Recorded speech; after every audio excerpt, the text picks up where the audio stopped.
Hello, xin chào các bạn đã quay trở lại với kênh YouTube Review 5 phút. Ở cuối tập 80, ngay khi Mục Trần đoạt được danh hiệu đệ nhất thiên bảng thì cũng là lúc đại chiến giữa các đại viện bắt đầu. Thời gian qua đi, không lâu sau, Mục Trần cùng mọi người đã xuất hiện ở tại một khu rừng hoang vắng, cuộc chơi cũng chính thức bắt đầu. Nhìn xung quanh, Lạc Ly tiến lại gần Mục Trần, đảo mắt quan sát. Sau đó, mọi người bắt đầu hội tụ lại rồi cùng nhau bàn luận. Theo lời Mục Trần, cả nhóm ngay khi đến đây đều có được 10 điểm, muốn tăng điểm số thì phải đoạt được từ những đội khác. Ngay lúc mọi người đang bàn luận, một tiếng la thất thanh vang lên, phá vỡ sự im lặng quát: "Các ngươi muốn làm gì?" Dứt lời, chỉ thấy ở phía xa, một đội ngũ đang bị nhóm người của Man Linh Viện bao vây áp đảo, tiếp theo là một cuộc chiến nổ ra. Thấy tình hình đó, một người liền lên tiếng hỏi: "Chúng ta không đánh sao?"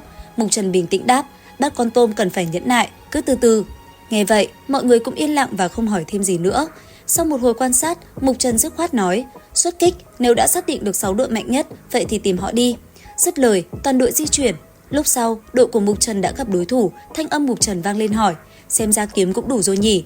Nghe vậy, đối thủ của hắn lập tức nổi giận, một cuộc võ mồm lập tức nổ ra. Sau một hồi đấu khẩu gay gắt, trận chiến cũng bắt đầu. Chỉ trong nháy mắt, Mục Trần di chuyển một cỗ kình phong thượng thừa bùng nổ ngay chính giữa đội hình bên kia, đánh văng 4 gã đội viên thông thiên cảnh. Phía bên kia, hai gã đội trưởng giật mình nổi giận hét to, đồng loạt phối hợp ra tay với quyền kình hung mạnh lao đến. Mục Trần không né không tránh, xong quyền tối đen như mực bùng phát hắc lôi điện, trực tiếp tung hai quyền đối cứng. 4 nắm tay chạm vào nhau tạo nên tiếng nổ dữ dội, đối thủ bị Mục Trần một quyền đấm lùi ra sau. Làm xong, hắn mới hỏi: "Lưỡng bại câu thương ư? Các ngươi có tư cách đó sao?" Rồi hắn thản nhiên xòe tay ra quát: "Nộp viện bài cho mau." Nghe vậy, hai gã đội trưởng tức tối nghiến răng nộp ra 2 khối viện bài. Mục Trần vung tay hút lấy, lật tay chuyển số điểm từ 10 thành 65 rồi vứt trả lại. Hắn lạnh lùng liếc nhìn mấy đội ngũ mạnh mẽ khác, cười nhạt: "Ủa, của các ngươi đâu, hay là cũng đang lo chúng ta mắc nghẹn?" Nghe vậy, những đội đang khoanh tay xem kịch lúc nãy lập tức méo mặt than xui xẻo. Thấy sự chênh lệch đẳng cấp quá lớn, cả đám cắn răng không cam lòng ném hết viện bài qua cho Mục Trần. Sau khi đoạt lấy điểm của đối thủ, con số trên viện bài của Mục Trần liền tăng vọt lên 440, khiến mọi người trong đội vui sướng. Đột nhiên, tấm viện bài bộc phát hào quang rực rỡ. Nhìn nó, một người giật mình nói: "Xuất hiện top 16." Dứt lời, danh sách các đội tuyển với thứ hạng và điểm số cũng liền hiện ra. Mục Trần lướt qua, hai mắt tròn to nhìn những con số quay cuồng, hạng nhất đã lên tới 2.530 điểm. Đến đây, một cuộc tranh luận sôi nổi giữa các thành viên trong đội liền diễn ra. Tiếp theo, Mục Trần quyết định sẽ dẫn đội vịt đi đoạt điểm của đám người trong top 16, vì một con gà béo như vậy vặt lông mới đáng. Mục tiêu chính là Hoang Linh Viện, đội trưởng Kỷ Kinh Thiên, điểm 1000. Xác định được mục tiêu, Mục Trần thu hồi viện bài rồi quát lớn: "Tất cả đã thống nhất, vậy lên đường thôi." Dứt lời, Mục Trần liền dẫn theo cả đội di chuyển, chính thức dấn thân vào đấu trường khốc liệt. Mục Trần dẫn đội bay suốt một ngày qua vùng di tích đại lục hoang tàn và rộng lớn, dường như vô tận. Trên đường đi, họ bắt gặp cả trăm trận giao tranh sống mái. Đối với 10 mấy đội ngũ tự dẫn xác đến làm mồi ngon, 5 người không hề tránh né mà càn quét sạch sẽ, thu về hơn 300 điểm, nâng tổng số điểm của cả đội lên gần 800.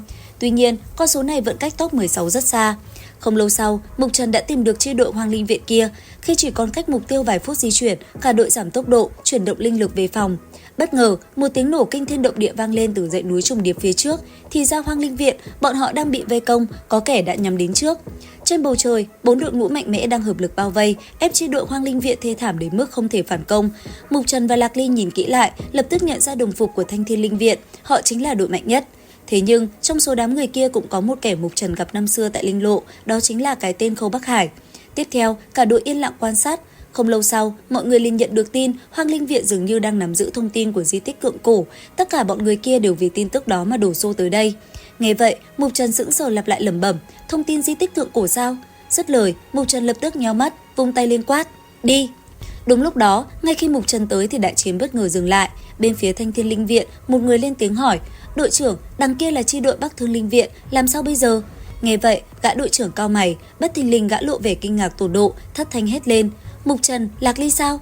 Dứt lời, Khâu Bắc Hải lạnh lùng nói: "Mục Trần, thật sự là không ngờ nửa đường linh lộ bị trục xuất, thế mà cũng còn có thể vào được ngũ đại viện."